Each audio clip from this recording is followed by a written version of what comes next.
main reason I would say I am pro-life is because I am a heart transplant recipient. I'm not sure exactly the months and state I believe my mother was in when they did an ultrasound, and the doctor told my mother that you're probably not going to live. And so you have 3-4 days to decide. And my mother, I'm very blessed and thankful for her, as she's videoing me right now.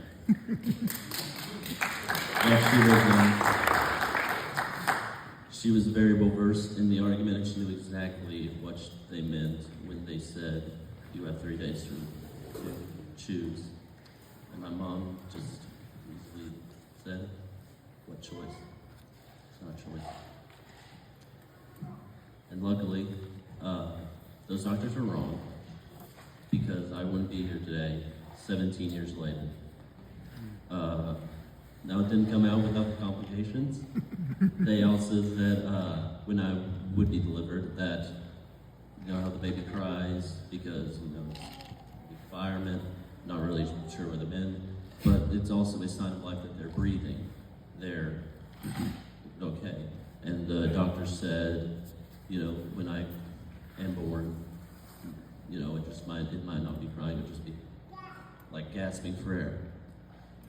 So, the story from what I believe goes,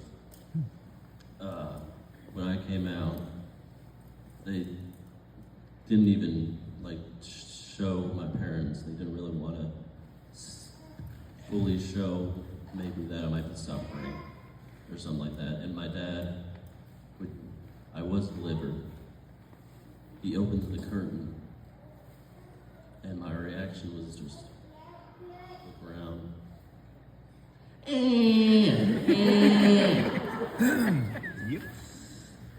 So, but after about 30, 45 seconds, I did kind of like gasp for air, and they put me on a ventilator.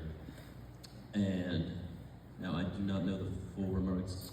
I basically had a hole in my heart, the bronchial tubes were clogged, and I was basically on, maybe not life support, but essentially that.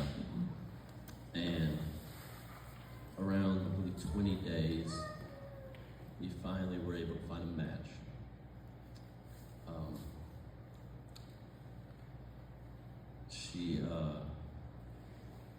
We didn't really know her at the time. They weren't really like parental relationships, family relationships, but the family, and we're very grateful for this, agreed to, and the donor was a baby at the time. We're okay with her to give up her heart for me because it was a perfect match. And we were very thankful for that family.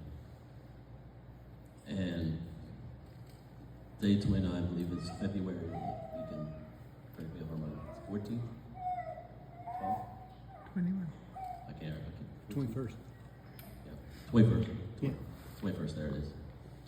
And I was able to have the heart.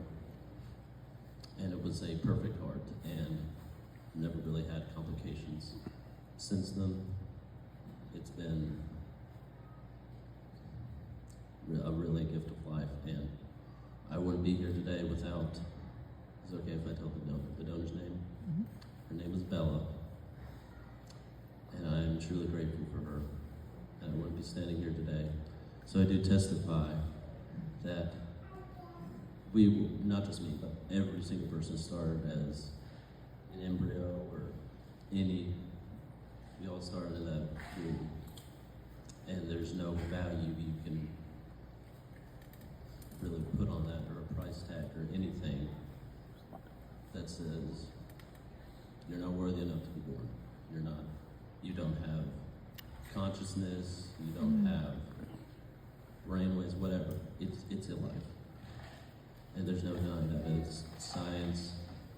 That is morality. That is everything we do.